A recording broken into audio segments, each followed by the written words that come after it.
welcome back to my YouTube series all about goal setting. So in my first vlog in the series, I talked about how to get into a positive frame of mind, to get ready for setting your goals, to pick up some really great stationery because I want you to make your goals visual, visible and written down somewhere that is easily you're able to access it, you can see it every day, and it's going to be a place that is going to keep you, when you read it, motivated, inspired as you go along your journey. So I kind of showed you what I'm using and what I've recently bought for 2018. So I've got my calendar, I've got my diary and my journal, which if you've seen the video you know is one of the essential tools for your writing your goals and for keeping you on track and recording your journey. As well as some notepads and little bits of stationery that will help me along the way as I go about my daily and weekly action steps and working towards my key milestones, all of which is getting me closer to my success and to my goals. Now this vlog today is all about actually setting the goal and writing them down. Now you'll remember also from the previous vlog that I talked about brainstorming in the different areas of life, because before you write anything down it's important to get some ideas, to start to think emotionally as well about what you actually want to achieve and what would it be like if you could create a 10 life in all the different areas, whether that's health, partner, spiritual, work, your personal development, any of the key life areas. What I wanted you to do was start thinking now about what that ultimate dream, ultimate goal would be, what a 10 out of 10 would be in those different areas. So once we've brainstormed, we now have a great insight into what's important to us, what we really want in life and how we can get that balance and what a balanced life for us would look like. Now, you might find that when you've done that, there's a lot of information there. There's a lot of things you want to achieve. And I remember saying, don't think of any limitations when you're brainstorming. So there may be things in there that you've brainstormed, which you can only envision achieving in 5 years, 10 years time or longer. Some of it you can say, yep, I want to achieve that this year. That's realistic for me, which is all really good. But that's the purpose of the brainstorming, is to get everything down, get everything out that you want to achieve in life. And then we're now going to think of, well, how does that now relate to my goals for the year? What parts of that am I wanting to achieve, things I'm going to work towards those dreams this year? So what I would say is to choose 3 key areas that you want to focus on, because if you try to do too many things at once, you're just going to get overwhelmed. It's going to be too much, and sometimes that does lead to failure because you put things off, or it just gets too big for you. It becomes too big that you just can't see how to get there, how to actually achieve it anymore, because there's just so much to do, so much you want, and it sometimes just gets too much on top of you. So choosing 3 key areas just helps to, I guess, break it down, just tunnel it slightly so that you can start to progress and achieve in specific areas. And then once you've achieved that, you can then go, okay, let's go on to the next thing. What's going to be my next thing that I'm working towards? But it's better just to focus on key areas, to break it down, to just streamline yourself so that you're more likely to get your success. And I think a lot of the time when it comes to going towards our goals, it's all about the journey as well.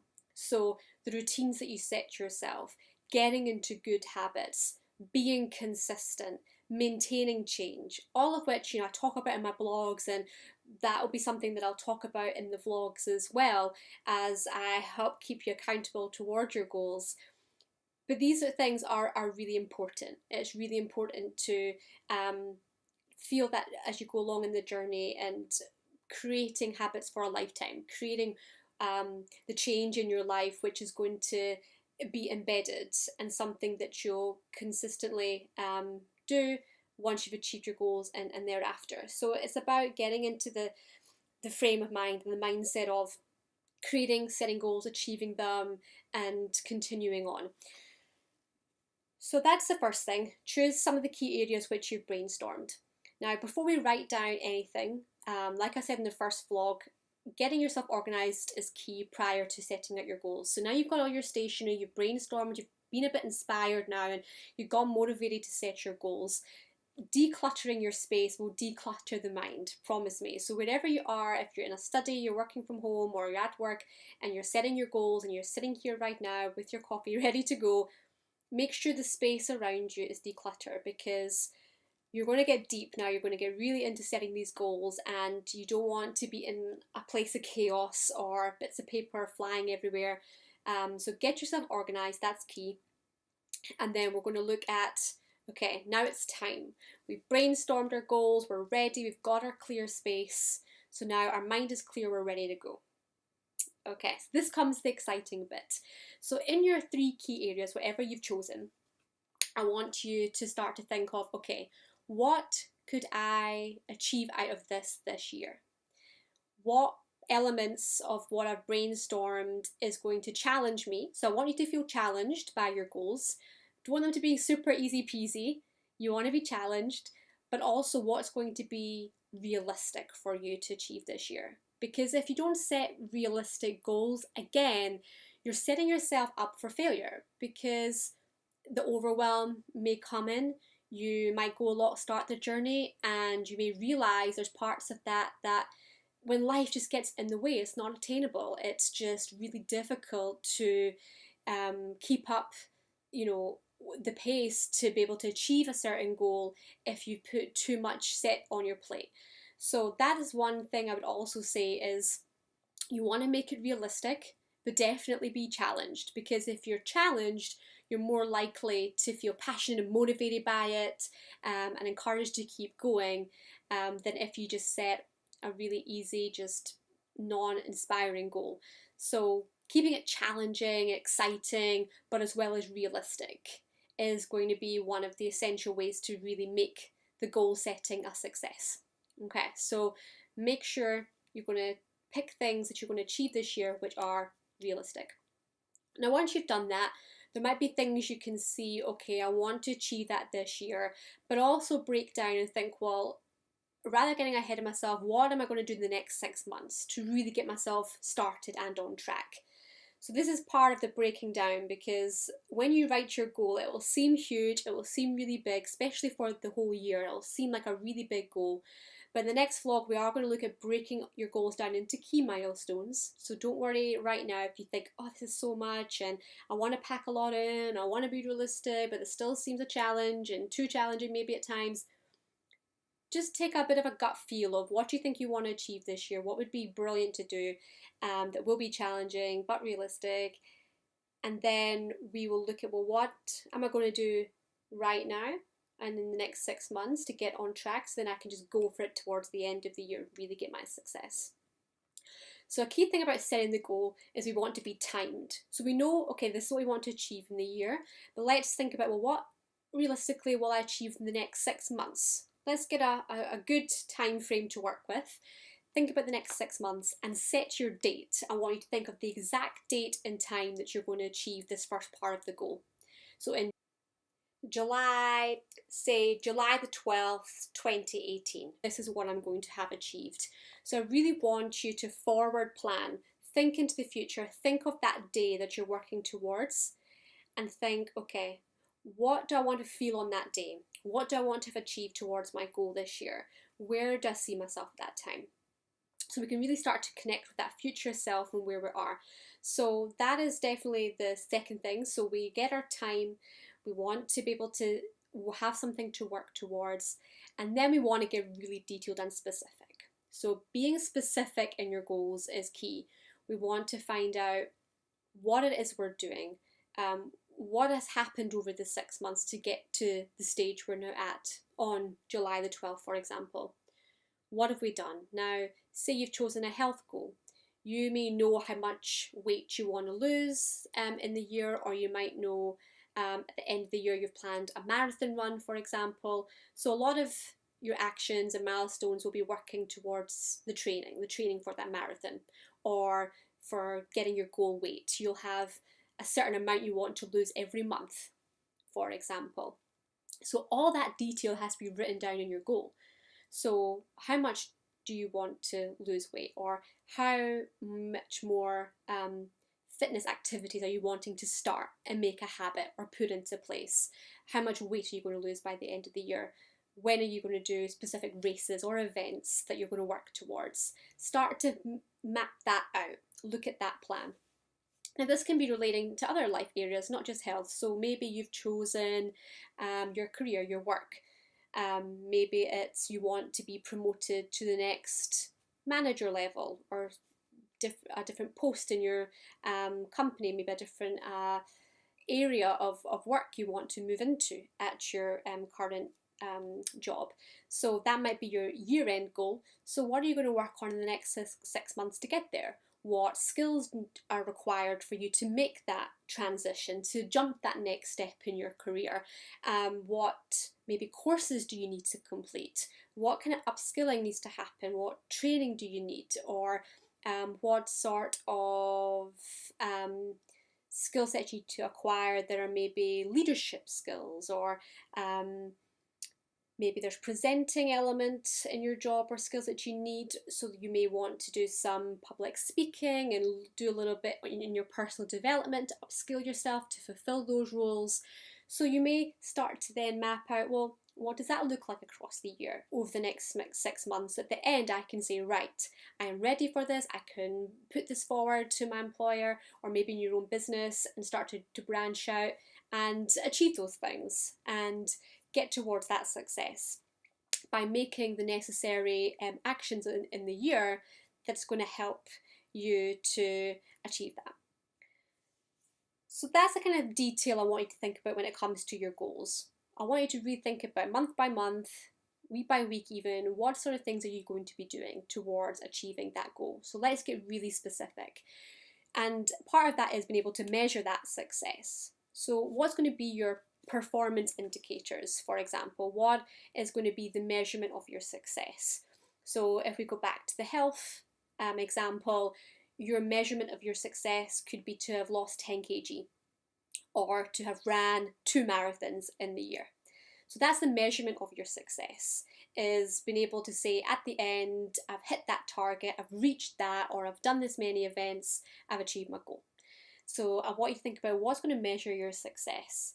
And then part of that detail that I want you to put into your goal, to be specific, is now, well, what's the evidence? How have you shown you've managed to achieve that? Okay, so you've ran weekly 5Ks, 10Ks to get to your marathon goal. Maybe it's weekly I've worked out and gone to the gym 3 times a week to get the dream body, to get the muscle and body fat ratio that I've been working towards with my trainer. You know, all these things are the evidence towards your success, to the fact that you've been able to achieve the weight loss, the fitness goals that you might have. Again, with the work example, your measurement might be to secure that new job role, that promotion, and your evidence along the way as you got the key training, you learned the necessary skills, you were able to demonstrate that by working with your own teams and the people you manage throughout the year. That's your evidence of your success, to be able to say, yes, I've done this and I am capable and competent to achieve this goal. So these are the sort of things I want you to be thinking about now as you write your goal. I want it to really pack a punch, so when you read that back, you can clearly see, this is the whole point, you want to be able to clearly see the path ahead, what you're working towards, how you're going to achieve it, how you're going to measure your success, putting all that evidence in there to show how you've done it, what you've done. All these things are going to be important when you're writing this goal. And then the last couple of things I want you to think about when setting this goal is being inspired by your goal, putting so much emotion into it that you can really connect with the goal. Now, I would say is one of the most important things to do to really connect to your goal, is to put so much emotion into it. How does it feel to achieve the things you're achieving? When you hit certain milestones that you're writing down here, you know, like running the first marathon in your life for the first time, that euphoria you felt at the end, put that into your goal. How is it going to be when you achieve it? How is it going to feel? When you've lost that weight, you've achieved your dream body, how does that change your confidence? How does it change your self-esteem or the way you see or view yourself? How does it feel to have got that promotion at work, to now be, you know, get, you know, more money into your life, getting more abundance, getting more, manifesting those dreams? How does it feel? That's very important when you're writing your goal. I want you to think about what is the emotions that you're going to tie to that. What inspires you? Put a lot of inspiration in. So when you read that goal back, you feel inspired. You can maybe look at other people who've achieved those types of goals, or people you know in your own life, or that you know, even celebrities that have achieved the kind of success that you want. What is it about them? What type of qualities is it, or skills that you want to have bring into your life, or you want to emulate? Think about the people close to you that inspire you, and write that in your goal. Put those things in, because again, when you read that goal back, I want you to go, this is it. This is what I want to bring into my life. The more connection you have with it, the more likely you are to achieve it. So really, really think about that. Now, you may already have set your goals for the year, but this video really is to help those who either haven't set their goals yet, who are looking for some ideas. But if you've set your goals, you know, think about some of the ideas that I've said today to maybe strengthen those goals and to maybe add to them. Maybe you can now start to think, well, maybe this format would help me if I start to put in, well, what would it feel like to achieve this goal? What can I put in now to show my evidence, measuring my success? So some of these things, how to make it inspiring. So some of these things might be what you want to include now or to rewrite. And you can rewrite your goals 100 times. Get it to the point where it encapsulates all the things that I've said, so that when you get up in the morning and you've got it in your visual space, in your, either if it's in your journal, up next to your calendar, near your diary, when you're looking at every day, you read that back each day and feel truly inspired and excited to really go for your goals and go for your success. So thank you so much for watching. If you've enjoyed this goal setting video, then please give it a thumbs up. If you haven't subscribed, please subscribe to my channel, and I'll look forward to talking next in the next vlog about breaking these goals down into our key milestones to work towards in the coming months. And if you have any questions, or you'd like me to expand on anything that I've talked about today, or want any more tips, then please leave in the comment section, and again, I will try to answer them or feature them in a future vlog. Thank you again. Bye!